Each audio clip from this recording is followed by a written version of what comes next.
Pero samantala, magtungo naman tayo kay JC Tejano para sa ating K-12 kaalaman.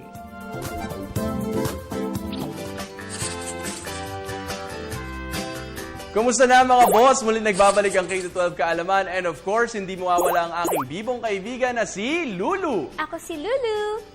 Hayaan ninyong pasiglahin namin ang inyong mga umaga sa pamamagitan ng aming hatid na kaalaman tungkol sa K-12.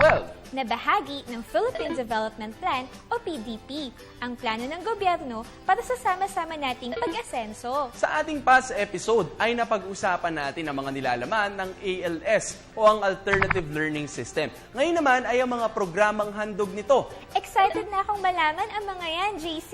Very good, Lulu. Ang DepEd o Department of Education ang nagpo-provide ng ALS programs sa pamamagitan ng Bureau of Alternative Learning. Ano-ano ba ang mga program nila, best friend?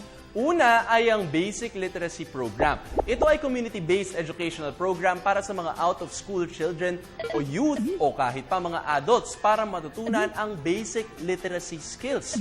Sunod naman ang Accreditation and Equivalency Program. Para ito sa mga hindi na kumpleto ang 10 taon ng pag-aaral ng basic education. Kapag natapos nila ang A&E program, ano nang pwede nilang gawin? Maaari na silang makapasok sa college, non-formal training programs, formal training programs, world of work, at elementary or secondary formal school system at matuto ng iba't iba pang mga skills. Wow! Ang daming possibilities! Of course, Lulu, next naman ay ang Indigenous Peoples Education, programa na may layuning ma-develop ang IP Culture Sensitive Core Curriculum.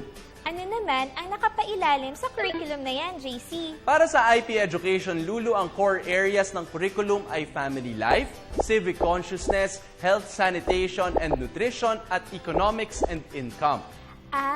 Pero teka lang, best friend. Ano ba ang ibig sabihin ng indigenous peoples? Sino ba sila? Sila, Lulu, ang kinikilala nating mga katutubo. Ay, kilala ko pala sila, JC. Ang mga mangyan, badyaw o mga igorot, di ba? Ang galing mo talaga, Lulu. Salamat, JC. Meron pa bang sunod?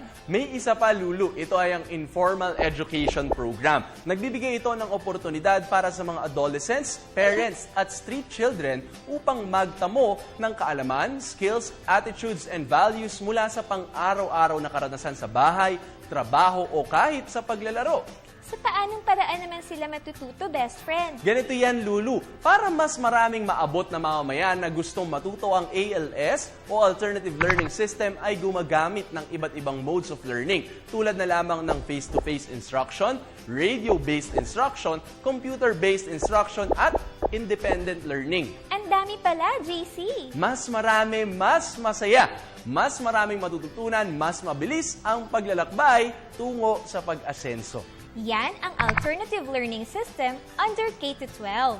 Samantala, para balikan ang aming past episodes, bisitahin niyo lang ang aming YouTube channel. Ako si Lulu. At ako naman si JC Tejano para sa K-12 Kaalaman. Paalam!